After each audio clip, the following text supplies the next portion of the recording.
Aujourd'hui, destination les États-Unis.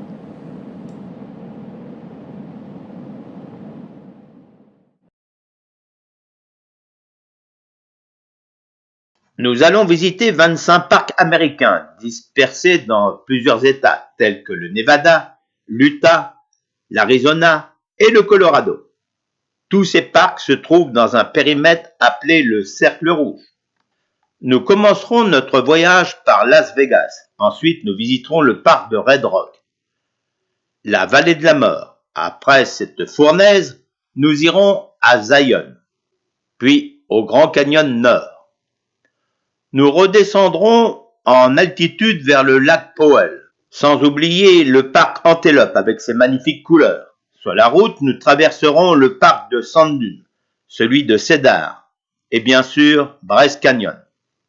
Nous traverserons le parc de Kodachrome Basin avant d'arriver à Capitol Reef. Nous prendrons la route 24 avec ses magnifiques paysages, sans oublier le parc des Gobelins avant d'arriver à Moab, le parc des Arches, Canyonland et une balade sur le Colorado. Ensuite, nous nous dirigerons vers Black Canyon avant d'arriver à Durango. Nous passerons au Four Corners, Natural Bridge, et arriverons à Monument Valley. De Monument Valley, nous redescendrons vers le canyon de Shelly, ensuite la forêt pétrifiée. Sur la route, nous nous arrêterons à Meteor Crater, Sunset Crater et Grand Canyon Sud. Nous continuerons notre circuit en empruntant la fameuse route 66, le barrage Hoover, la vallée du feu, et nous terminerons par Las Vegas. Vous êtes prêts? Alors je vous invite à découvrir tous ces parcs qui sont dans un cercle qui s'appelle le Cercle Rouge.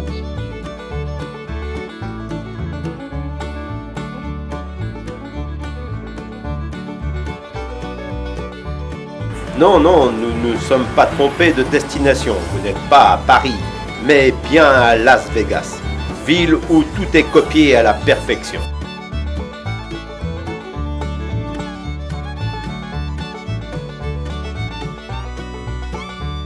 Las Vegas, ville où la population a doublé en 10 ans, passant à 1,6 million d'habitants, soit les 3/4 des quelques 2 millions d'âmes du Nevada. Un record a été battu en 2006 avec 39 millions de visiteurs. Toujours en 2006, les casinos ont gagné environ 10,6 milliards de dollars. Et le plus gros de tous les jackpots jamais gagnés s'élève à près de 35 millions de dollars. En moyenne, plus de 50 personnes gagnent plus de 200 000 dollars. Les autres repartent plumés.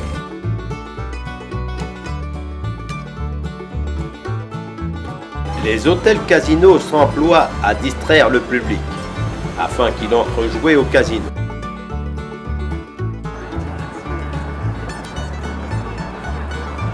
Bon, il est temps d'aller se restaurer. Je crois que pour le premier soir, nous avons eu les yeux plus grands que le ventre. Nous sommes obligés de demander des boîtes pour rapporter les restes.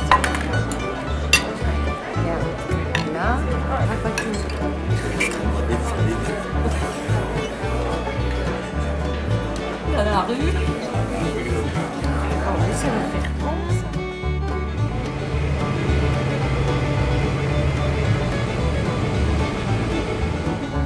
Notre deuxième jour sera consacré à la visite d'un petit parc méconnu, celui de Red Rock, situé à 25 km de Las Vegas.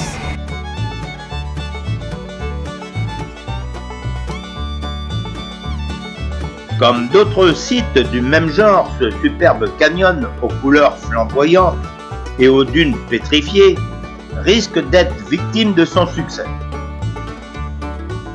Trop proche de Las Vegas, il attire tout de même chaque année plus de 1 million de visiteurs.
Troisième jour, nous partons pour une visite qui s'annonce très chaude.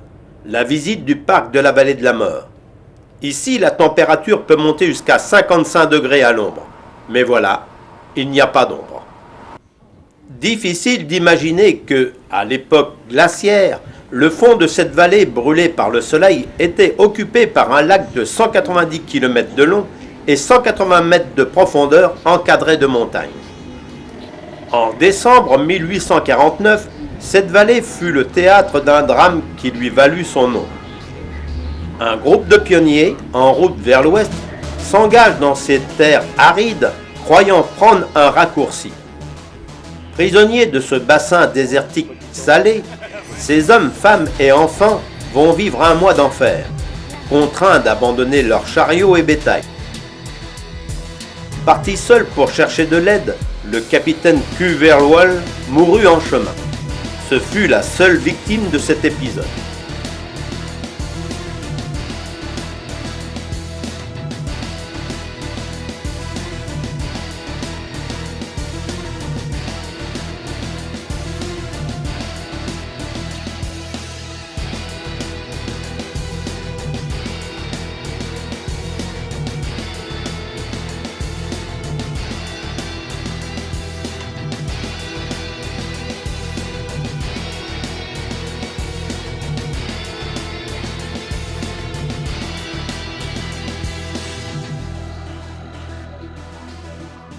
Ici, nous sommes à 86 mètres en dessous du niveau de la mer et la température aujourd'hui est de 117 degrés Fahrenheit, soit 47 degrés Celsius.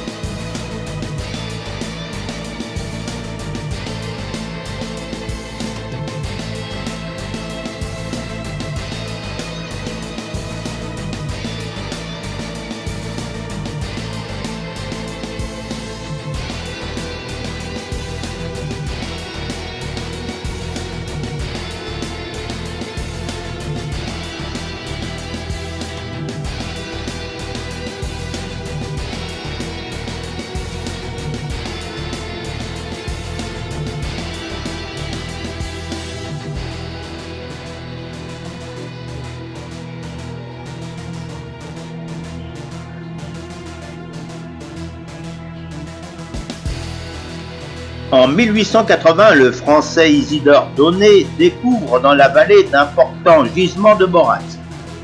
Davantage que l'or ou l'argent, c'est ce minerai qui se révélera le plus rentable.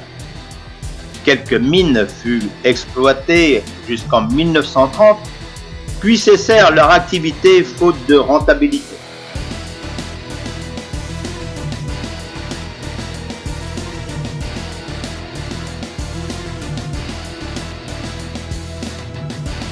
Sur la route du retour vers Las Vegas, nous nous arrêtons à Riolit, ville fantôme.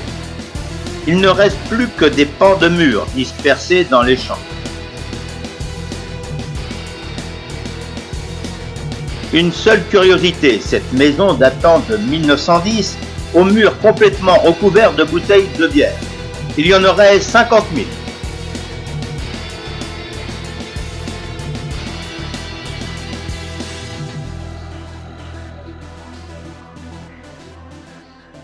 Au quatrième jour, nous faisons route vers le parc de Zion. Nous visiterons tout d'abord la partie nord, la moins fréquentée, Kolob Canyon. Plusieurs civilisations indiennes ont vécu au pied de ces gigantesques falaises.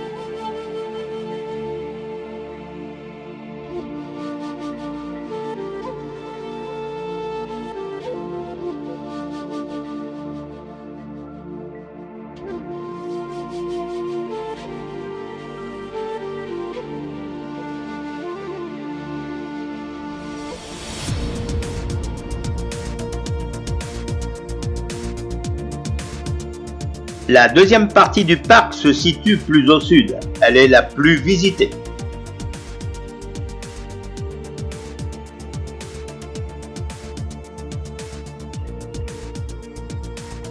À noter que la route a la même teinte que la roche. C'est la Virgin River qui a creusé ses parois abruptes hautes de 900 mètres. L'oxyde de fer leur a donné cette teinte rougeoyante, dont les nuances varient d'heure en heure. Mais aujourd'hui, nous n'allons pas apprécier ce parc, vu le mauvais temps qui sévit. Dommage, car ce parc méritait mieux qu'une visite éclair.